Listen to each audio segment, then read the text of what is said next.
परम पूज्य श्री आशुतोष महाराज जी की जय।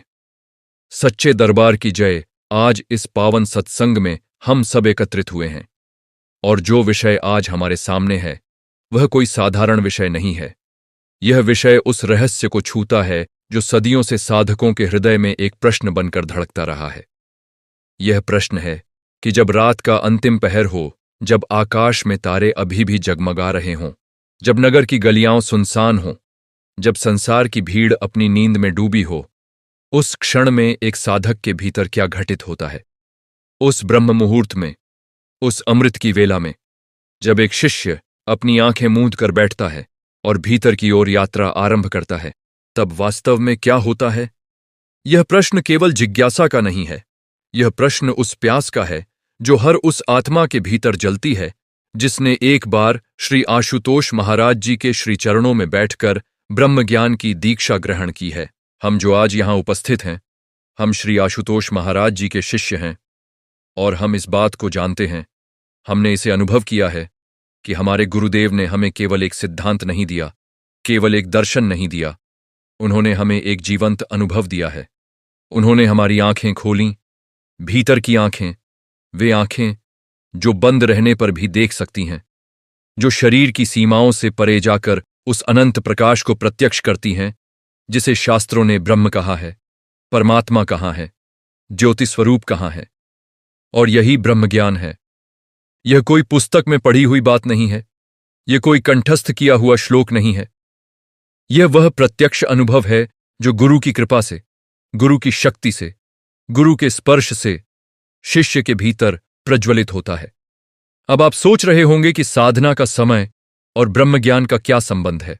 यह प्रश्न बहुत स्वाभाविक है, लेकिन जो साधक हैं, जिन्होंने नियमित अभ्यास किया है, वे जानते हैं कि समय केवल एक घड़ी का कांटा नहीं है। समय एक ऊर्जा है, समय एक चेतना है। हमारे शास्त्रों ने, हमारे ऋषियों ने, हमारी परंपरा ने बार बार कहा है कि ब्रह्म मुहूर्त अर्थात सूर्योदय से लगभग 1.5 से 2 घंटे पूर्व का काल, यह वह वेला है जब सृष्टि की समस्त चेतना एक विशेष अवस्था में होती है। इस समय प्रकृति स्वयं एक गहरी शांति में होती है। पक्षी अभी जागे नहीं हैं, बाजार अभी खुले नहीं हैं, मन की वासनाएं अभी पूरी तरह सक्रिय नहीं हुई हैं जी।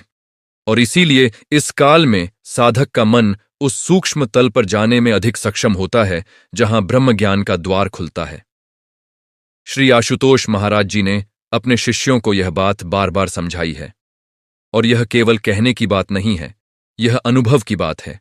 जो साधक नियमित रूप से ब्रह्म मुहूर्त में उठकर साधना करते हैं, वे स्वयं अनुभव करते हैं कि उस समय की साधना का गुण, उस समय की साधना की गहराई दिन के किसी भी अन्य समय की साधना से कहीं अधिक होती है। यह इसलिए नहीं कि समय का कोई जादू है, यह इसलिए है क्योंकि उस समय बाहरी जगत की तरंगें, बाहरी शोर, बाहरी विक्षेप अपनी न्यूनतम अवस्था में होते हैं और जब बाहर शांत होता है तो भीतर जाना सरल हो जाता है। कबीर साहब ने कहा था, रात गंवाई सोए के, दिवस गंवाया खाए, हीरा जन्म अमोल था, कौड़ी बदले जाए। यह वाणी केवल एक कवि की पंक्तियां नहीं है, यह एक साधक की पीड़ा है, एक जागे हुए संत की चेतावनी है जो कह रहे हैं कि यह मनुष्य जीवन जो मिला है, यह इतना अमूल्य है कि यदि इसे नींद में और भोजन में ही गंवा दिया तो यह जीवन व्यर्थ चला जाएगा। और हम यहां यह नहीं कह रहे कि नींद लेना गलत है, भोजन करना गलत है, नहीं। हम यह कह रहे हैं कि इस जीवन में एक और आयाम है, एक और संभावना है, एक और द्वार है और वह द्वार भीतर की ओर खुलता है। श्री आशुतोष महाराज जी ने जो ब्रह्म ज्ञान दिया है वह इसी द्वार की चाबी है। जब एक शिष्य को दीक्षा मिलती है, जब गुरुदेव की कृपा से वह भीतर का प्रकाश देखता है, उस क्षण से उसका जीवन बदल जाता है। वह बाहर से वही दिखता है, वही शरीर, वही नाम, वही परिवार, लेकिन भीतर कुछ जाग जाता है। एक ऐसी ज्योति प्रज्वलित होती है जो फिर कभी बुझती नहीं। और साधना इसी ज्योति को और अधिक प्रखर करने का माध्यम है, इसी ज्योति में और गहरे उतरने का अभ्यास है। जब हम ब्रह्म मुहूर्त में उठते हैं और साधना के लिए बैठते हैं, तब पहले कुछ क्षण ऐसे होते हैं जब मन कहता है, थोड़ा और सो लो, कल कर लेंगे, आज थकान है। यह संघर्ष हर साधक जानता है। यह संघर्ष नई बात नहीं है। तुलसीदास जी ने कहा है, बिना परिश्रम नहीं कोई पावा। साधना का पथ सरल नहीं है, लेकिन यह असंभव भी नहीं है। और जो एक बार इस पथ पर दृढ़ हो जाता है, जो एक बार गुरु की शरण में आकर यह निर्णय कर लेता है कि मुझे भीतर जाना है, मुझे उस परमात्मा को जानना है जो मेरे ही भीतर विराजमान है। उसके लिए फिर यह सुबह का उठना एक बोझ नहीं रहता, यह एक उत्सव बन जाता है।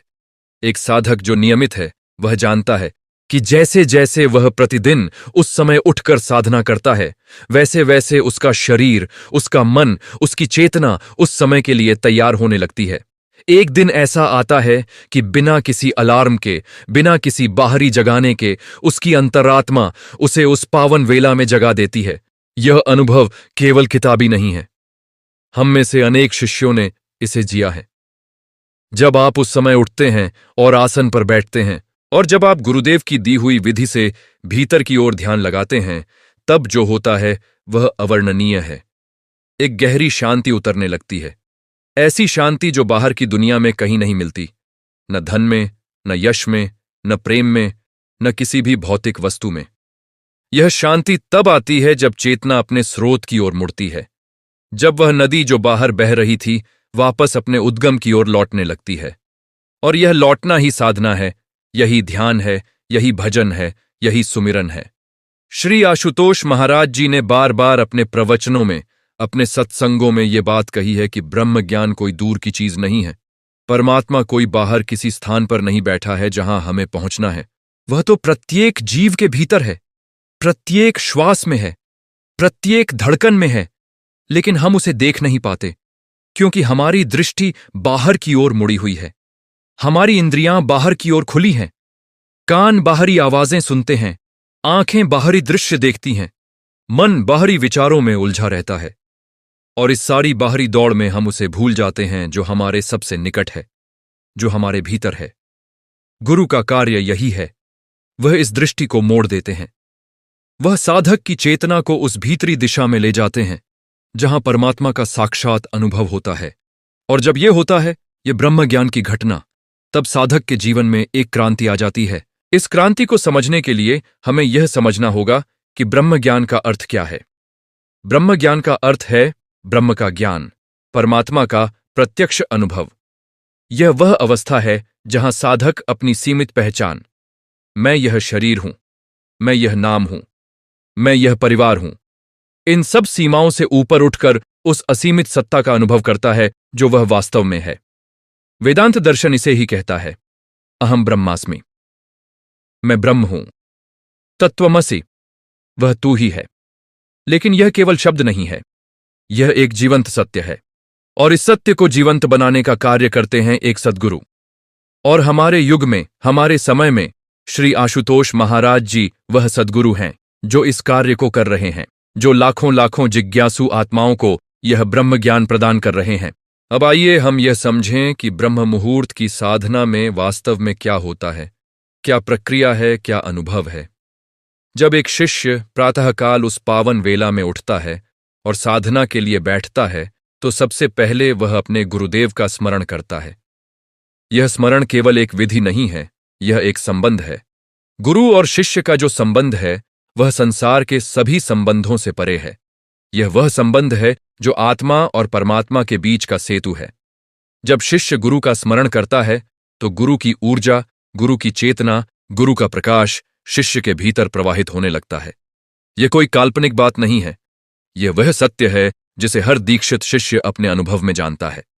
उसके बाद जब साधक भीतर ध्यान लगाता है, जब वह उस नाम को, उस रूप को, उस प्रकाश को, उस नाद को जो गुरुदेव ने दीक्षा में प्रदान किया है, उसमें एकाग्र होता है, तो धीरे धीरे मन की चंचलता शांत होने लगती है। यह एक क्रमिक प्रक्रिया है। जैसे तेल का दीपक जलाने के बाद पहले थोड़ा कांपता है, थोड़ा अस्थिर होता है, लेकिन फिर जब हवा का झोंका नहीं होता, जब स्थान स्थिर होता है, तो वह लौ सीधी, स्थिर, प्रखर हो जाती है। ठीक वैसे ही साधना में मन पहले इधर उधर जाता है, पुरानी स्मृतियां आती हैं, भविष्य की चिंताएं आती हैं, लेकिन जैसे जैसे साधक उन्हें देखता है और बार बार ध्यान को वापस लाता है, वैसे वैसे वह अवस्था आने लगती है जिसे शास्त्र में मनोलय कहा गया है। मन का लय होना, मन का उस परम चेतना में समाहित होना। और जब यह होता है, जब मन शांत होता है, जब विचारों का तूफान थमता है, तब उस शांति में एक प्रकाश प्रकट होता है। यह कोई बाहरी प्रकाश नहीं है, यह वह दिव्य ज्योति है जिसके बारे में उपनिषदों में कहा गया है, तमसो मां ज्योतिर्गमय, अंधकार से प्रकाश की ओर ले चलो। यह प्रकाश भीतर है, और जब ब्रह्म ज्ञान की दीक्षा मिलती है तब साधक इसे प्रत्यक्ष देखता है। यह भीतर की ज्योति, यह आत्म ज्योति, यही वह अनुभव है जो साधना में गहराता है, जो ब्रह्म मुहूर्त की साधना में और भी अधिक स्पष्ट और तीव्र हो जाता है। इसके साथ ही साधना में नाद का अनुभव भी होता है। जैसे बाहर की दुनिया में हम तरह तरह की ध्वनियाएं सुनते हैं, वैसे ही भीतर की दुनिया में भी एक अनाहत नाद है। इसे अनाहत इसलिए कहते हैं क्योंकि यह किसी दो वस्तुओं के टकराने से उत्पन्न नहीं होता, यह स्वयंभू है। यह परमात्मा की वह ध्वनि है जो सृष्टि के आरंभ से प्रवाहित हो रही है। जब साधक इस नाद में स्थिर होता है, जब वह इस भीतरी ध्वनि में समा जाता है, तब जो अवस्था होती है वह अवर्णनीय आनंद की अवस्था है। गुरु नानक देव जी ने इसे शब्द कहा, कबीर साहब ने इसे अनहद नाद कहा, वेदों ने इसे ओंकार कहा। लेकिन नाम चाहे जो भी हो, अनुभव एक ही है, और यह अनुभव ब्रह्मज्ञान के बिना संभव नहीं है। केवल सद्गुरु की कृपा से, केवल दीक्षा के माध्यम से यह द्वार खुलता है। अब यहां एक बात और समझनी आवश्यक है, और वह यह कि यह सब केवल ब्रह्म मुहूर्त में ही क्यों अधिक गहरा होता है। इसके पीछे एक वैज्ञानिक और आध्यात्मिक दोनों कारण हैं। वैज्ञानिक दृष्टि से देखें तो सूर्योदय से पूर्व के इस काल में वातावरण में ऑक्सीजन की मात्रा सर्वाधिक होती है, शोर प्रदूषण सबसे कम होता है, विद्युत चुंबकीय तरंगों का व्यवधान न्यूनतम होता है, और इन सब कारणों से शरीर और मन दोनों अधिक ग्रहणशील होते हैं। लेकिन इससे भी गहरा कारण आध्यात्मिक है। हमारी परंपरा कहती है कि इस काल में देवी देवताओं की, ऋषियों की, सिद्ध महात्माओं की सूक्ष्म ऊर्जाएं सक्रिय होती हैं। इस काल में सूक्ष्म जगत और स्थूल जगत के बीच का पर्दा सबसे पतला होता है, और जब एक साधक इस काल में साधना करता है तो वह न केवल अपनी व्यक्तिगत साधना कर रहा होता है, बल्कि वह उस विशाल आध्यात्मिक ऊर्जा के प्रवाह में शामिल हो जाता है जो सदियों से इस पृथ्वी पर प्रवाहित होती रही है। श्री आशुतोष महाराज जी ने दिव्य ज्योति जागृति संस्थान की स्थापना इसी उद्देश्य से की है कि इस युग में, इस कलयुग में, जब मनुष्य भोग विलास में डूबा है, जब संसार की दौड़ में आत्मा की आवाज दब गई है, जब लोग धन और पद और प्रतिष्ठा में सुख ढूंढ रहे हैं और खाली हाथ लौट रहे हैं, तब भी उन्हें यह बताया जाए, उन्हें यह दिखाया जाए कि सच्चा सुख, सच्ची शांति, सच्चा आनंद भीतर है, और भीतर जाने का रास्ता है ब्रह्म ज्ञान, और इस रास्ते पर चलने का सबसे पावन समय है ब्रह्म मुहूर्त। हम जो साधक हैं, हमें यह समझना होगा कि हमारे जीवन में जो सबसे बड़ा सौभाग्य आया है वह यह है कि हमें एक जीवित सद्गुरु मिले हैं। संसार में बहुत कम लोगों को यह अवसर मिलता है। शास्त्रों में कहा गया है, बड़े भाग मानुष तन पावा। मनुष्य जीवन पाना बड़े भाग्य से होता है, और उससे भी बड़ा भाग्य यह है कि मनुष्य जीवन में एक सद्गुरु मिले। तुलसीदास जी ने रामचरितमानस में कहा है, गुरु बिन भव निधि तरई न कोई। गुरु के बिना इस संसार सागर से कोई पार नहीं उतर सकता।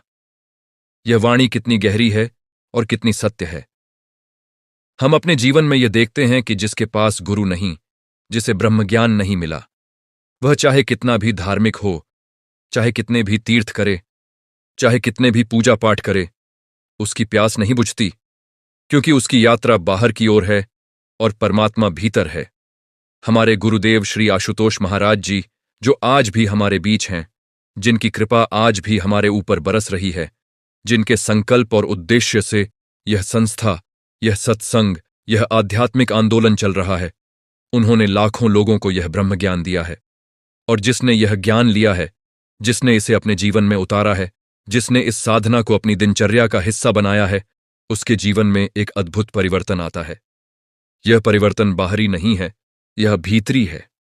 यह परिवर्तन है एक गहरी शांति का अनुभव, एक स्थायी आनंद का अनुभव, एक ऐसी दृष्टि का विकास जो जीवन की हर परिस्थिति में, सुख में और दुख में, सफलता में और असफलता में संभव से देखती है।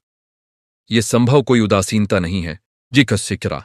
यह वह परिपक्वता है जो तब आती है जब आत्मा को अपना स्वरूप पता चल जाता है, जब हम जानते हैं कि हम यह शरीर नहीं हैं, हम यह मन नहीं हैं, हम वह आत्मा हैं जो अजर है, अमर है, नित्य है, शुद्ध है, बुद्ध है, मुक्त है।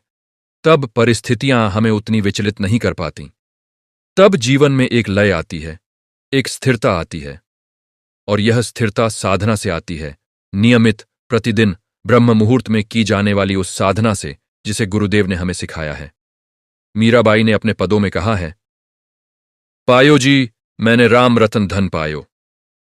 यह जो राम रतन धन है, यह धन क्या है?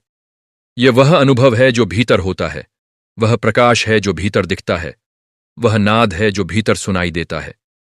मीरा को यह अनुभव हुआ था और इसीलिए वे कह सकती थीं कि यह धन ऐसा है जो खर्च नहीं होता, जो चोर चुरा नहीं सकता, जो काल छीन नहीं सकता। बाहरी धन तो आज है कल नहीं, लेकिन यह भीतर का धन, यह ब्रह्म ज्ञान का धन, एक बार मिल जाए तो फिर कोई इसे छीन नहीं सकता। यही वह निधि है जिसकी खोज में सभी जीव इस संसार में भटकते हैं, और यही वह निधि है जो श्री आशुतोष महाराज जी अपने शिष्यों को प्रदान करते हैं। तो प्रश्न यह उठता है कि साधना में जो बाधाएं आती हैं, मन का भटकना, नींद आना, आलस्य, उत्साह का कम होना, इनसे कैसे पार पाएं?